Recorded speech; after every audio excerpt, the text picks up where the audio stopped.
E que acende, sobretudo, um alerta sobre tráfico de pessoas. É simplesmente um dos crimes mais rentáveis em todo o mundo, ficando atrás apenas do tráfico de armas e de drogas. Sobre todo esse processo, esse crime que também pode chegar a uma adoção, vamos conversar ao vivo com a juíza da Vara de Infância, Iracy Mangueira, que está conectada com a gente ao vivo via Skype. Bom dia, doutora Iracy. Obrigada pela conexão com a gente. Eu que agradeço. Só retificando, eu não sou a juíza da Vara da Infância de Aracaju, eu sou a coordenadora da infância do Tribunal de Justiça de Sergipe. O Tribunal de Justiça ele tem uma coordenadoria de infância e juventude que ela presta uma cooperação técnica para todas as varas que têm competência de infância e juventude no âmbito do tribunal.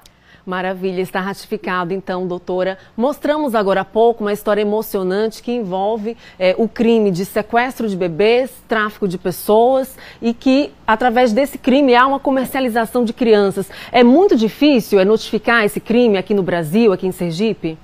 Então, a reportagem da Record merece, assim, todo o nosso aplauso. Eu acho que é muito interessante a gente pautar essa questão do tráfico de seres humanos, justamente no mês em que se comemora a adoção, porque muitas vezes é uma situação ainda invisibilizada. Quando a gente fala em adoção, a gente fala muito da busca pela adoção, dos meios que têm que ser percorridos para que se consiga uma criança em adoção, e esse dado em relação à questão do tráfico de seres humanos, ele acaba sendo invisibilizado.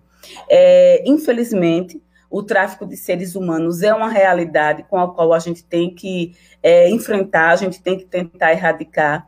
Há cerca de 12 anos no Brasil, há 10 anos atrás, isso era muito mais grave. A gente tem até um indicativo de que essa estatística ela vem sendo reduzida no decorrer dos anos. Uhum. É fácil denunciar, sim. Nós temos 2 canais de denúncia, o Disque 100 e o Disque 181. É possível fazer essa denúncia, inclusive, mantendo-se em anonimato, uma coisa que é muito importante. O tráfico de seres humanos, ele é crime, apenado com rigor pelo nosso Código Penal. A pena pode chegar a 4 a 8 anos, inclusive, quando é criança e adolescente, essa pena ela sofre uma majoração. Dados obtidos em 2020 apontam que a cada hora no nosso país, 9 pessoas desaparecem, e 30% dessas pessoas são crianças.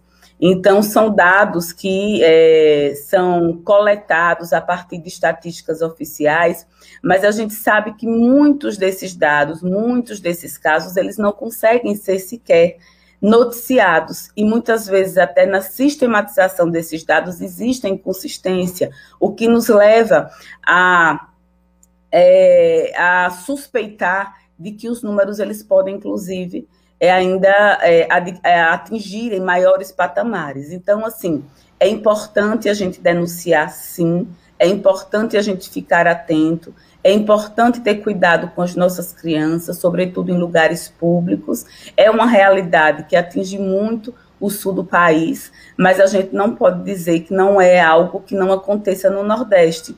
Há alguns anos atrás, inclusive, eu não sei se vocês lembram, mas o Banese, ele exibia nos talões de cheque as fotos de algumas crianças desaparecidas. Eu hoje estou no Poder Judiciário, mas eu já fui delegada de polícia, e nós tínhamos um trabalho na época que foi mantido no Departamento de Atendimento a Grupos Vulneráveis, no sentido da gente tentar ferir esse dado, no sentido da gente tentar dar uma resposta, registrando os desaparecimentos, investigando os desaparecimentos. A bem da verdade, esse dado ele vem caindo, né? Então, assim, as autoridades públicas elas têm se somado no sentido de aprimorar a legislação para que esse tipo de prática ele seja coibido. Porém, enquanto ainda tiver uma criança desaparecendo em nosso país, nós temos que agir. Nós temos que agir, nós temos que convergir esforços para que isso não aconteça. Então, em 2016, houve uma alteração de legislação no sentido de ampliar, inclusive, a questão da pena. Adotar uma criança desaparecida é ilegal, é um crime. Quando acontece justamente isso, a adoção de uma criança que foi vendida ou comercializada ou trocada em troca de algum favor ou alguma outra coisa, alguma vantagem, é possível reverter esta adoção? A depender do tempo, é possível, aliás, a qualquer tempo é possível reverter, vai depender muito da perspectiva dessa criança, desse adolescente, porque muitas vezes ela já está numa situação em que ela pode, sim, verbalizar, mas independente da reversão, da própria questão da origem dela, as autoridades públicas vão, sim, agir, criminalizando a conduta de quem praticou esse ato. Então, é crime. Adotar a criança ilegalmente é crime, não só nessa perspectiva do desaparecimento, mas em toda situação em que você busque uma criança sem observar os trâmites legais. Então, assim, todo o processo de adoção, melhor explicando, ele tem que atender o interesse da criança e do adolescente.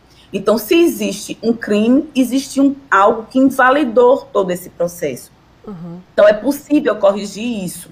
Só que vai existir um princípio, que é o melhor interesse da criança, que muitas vezes, em algumas situações, sobretudo quando essa criança ela consegue verbalizar e dar uma opinião, principalmente quando ela já atingiu até uma maioridade, né, que essa escuta dela também ela vai ser considerada. Mas, independente dessa escuta, o crime, ele existe, o crime ele tem que ser coibido e as pessoas têm que ser alertadas que existe todo um procedimento para adotar no Brasil. Um procedimento que passa pela habilitação das pessoas que pretendem, essas pessoas precisam procurar a justiça, essas pessoas precisam ser validadas pela justiça. Próxima semana, inclusive, nós estaremos fazendo um curso de adoção para os pretendentes. Então, é um processo rápido, é menor até do que uma gestação, porém é um processo onde psicólogos, assistentes sociais interagem com essas famílias para saber se elas têm realmente condição de receber uma criança ou um adolescente em adoção. É importante que essas famílias sejam ouvidas, né? O que a gente percebe é que há uma tendência, quando existe aí uma família mais vulnerável, de uma mãe, por exemplo, desempregada, como a gente acompanhou na matéria, ou com pouca instrução educacional, muitas vezes essa mãe não sabe como reaver o seu direito, a quem procurar e como proceder juridicamente para acionar a justiça e comunicar a respeito desse crime, né, doutora? Qual a orientação? Perfeito. A orientação que a gente dá é que essa mãe pode estar buscando a Justiça da Infância e Juventude, sim, pode estar procurando até a própria Coordenadoria da Infância para que a gente possa orientar. E é importante também a gente, assim, vincular e publicizar que a adoção é a inserção de uma criança em uma família.